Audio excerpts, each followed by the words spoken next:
రాష్ట్ర బడ్జెట్లోనైనా మూలధన వ్యయాలు పెరగవచ్చు గాని సాధారణ ఖర్చులు పెరగకూడదు. అలా జరిగితే ఆ రాష్ట్రం అప్పుల్లో కూరుకుపోగలదు. అయితే ఇప్పుడు తెలంగాణలో ఈ పరిస్థితి వస్తోందా అంటే అవును అనే సమాధానమే వినిపిస్తోంది. మూలధన వ్యయాల కంటే కూడా ఇతర ఖర్చులు ఎక్కువై ప్రభుత్వానికి భారంగా మారుతున్నాయి. అసలు రాష్ట్రంలో ఏం జరుగుతోందో ఇప్పుడు చూద్దాం.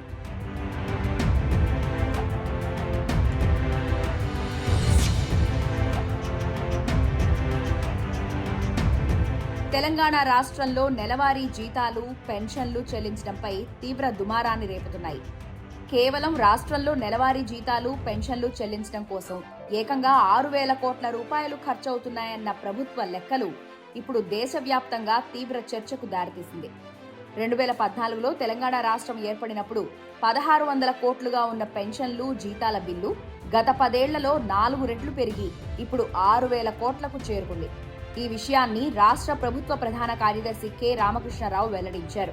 2014లో రాష్ట్ర విభజన సమయంలో నెలవారీ జీతాలు, పెన్షన్లపై వ్యయం దాదాపు 1,500 కోట్లుగా ఉండేది. తర్వాత వరుస వేతన సవరణలు, ఫిట్మెంట్ పెంపులు కారణంగా ఈ ఖర్చు సుమారు 300% పెరిగింది. ప్రస్తుతం రాష్ట్ర బడ్జెట్లో గణనీయ భాగం ఉద్యోగుల వేతనాలు, పెన్షన్లకే వెళ్తున్న పరిస్థితి ఏర్పడిందని అధికారిక వర్గాలు చెబుతున్నాయి.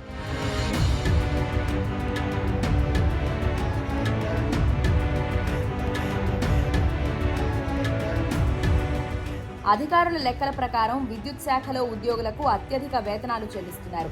ఈ విభాగంలో 4 ఏళ్లకోసారి వేతన సవరణలు జరగడం వల్ల కొంతమంది సీనియర్ ఇంజనీర్ల నెల జీతం 7 లక్షల వరకు చేరిందని సమాచారం. మరోవైపు స్థానిక సంస్థల్లో కొత్తగా చేరిన పారిశుద్ధ్య కార్మికుల ప్రారంభ జీతం సుమారు 28,000గా ఉంది.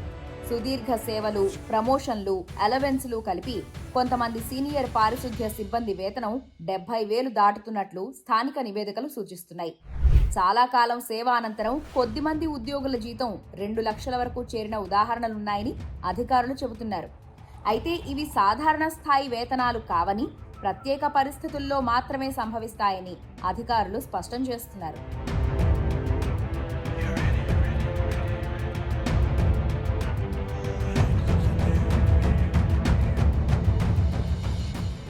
పదహారవ ఫైనాన్స్ కమిషన్ సిఫార్సులపై centre for economic and social studies నిర్వహించిన సమావేశంలో సిఎస్ రామకృష్ణారావు ఈ వివరాలు వెల్లడించారు. తెలంగాణ రాష్ట్రంగా ఏర్పడిన 2014లో ఈ ఖర్చు నెలకు 1,500 కోట్ల రూపాయలు మాత్రమే అని చెప్పారు. అప్పటి నుంచి ఎన్నికల హామీల వల్ల జీతాల్లో వరుస సవరణలు జరిగాయి. ఫలితంగా జీతాలు, పెన్షన్ల ఖర్చు 300% పెరిగిందని రామకృష్ణారావు తెలిపారు. ఇది రాష్ట్ర నెలవారీ ఖర్చును గణనీయంగా పెంచిందన్నారు. ఈ సవరణల ఫలితంగా ప్రభుత్వ రంగంలో ఉద్యోగుల జీతాలు, ఐఏఎస్ అధికారులు, గవర్నర్ జీతాలను కూడా దాటి చాలా మించిపోయాయని తెలిపారు. పవర్ యూటిలిటీలలో ప్రతి 4 సంవత్సరాలకొకసారి జీతాల సవరణ జరగడం వల్ల అక్కడ జీతాలు మిగిలిన శాఖల జీతాల కంటే ఎక్కువగా ఉన్నాయని చెప్పారు.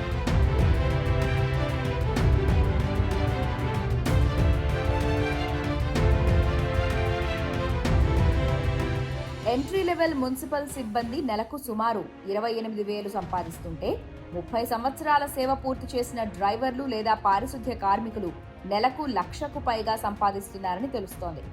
గ్రేటర్ హైదరాబాద్ మున్సిపల్ కార్పొరేషన్లో 2% శానిటేషన్ వర్కర్లు రెగ్యులరైజ్ అయ్యారు. వీరు యావరేజ్గా నెలకు 70,000 దాకా శాలరీతో పాటు మరిన్ని బెనిఫిట్స్ కూడా పొందేందుకు అర్హులయ్యారు. జీతం సవరణలు ప్రభుత్వం నియమించిన పే రివిజన్ కమిషన్ల ద్వారా నిర్ణయం అవుతాయి. ఇందులో ఫిట్మెంట్ శాతాన్ని basic pay plus dearness allowance కలిపి మొత్తంపై వర్తింపజేస్తారు. ఇది అన్ని ఉద్యోగ వర్గాల జీతాలను సమగ్రంగా పెంచుతుందని ప్రభుత్వ వర్గాలు తెలిపాయి.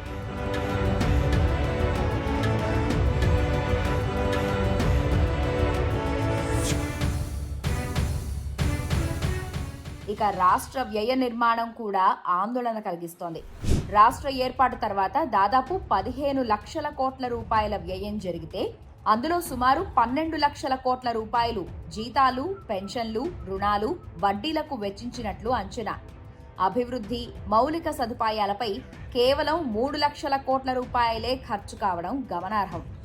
ఈ పరిస్థితుల్లో ఆదాయ వ్యయ సమతుల్యతపై ప్రభుత్వం మరింత జాగ్రత్తగా వ్యవహరించాల్సిన అవసరం ఉందని ఆర్థిక నిపుణులు సూచిస్తున్నారు.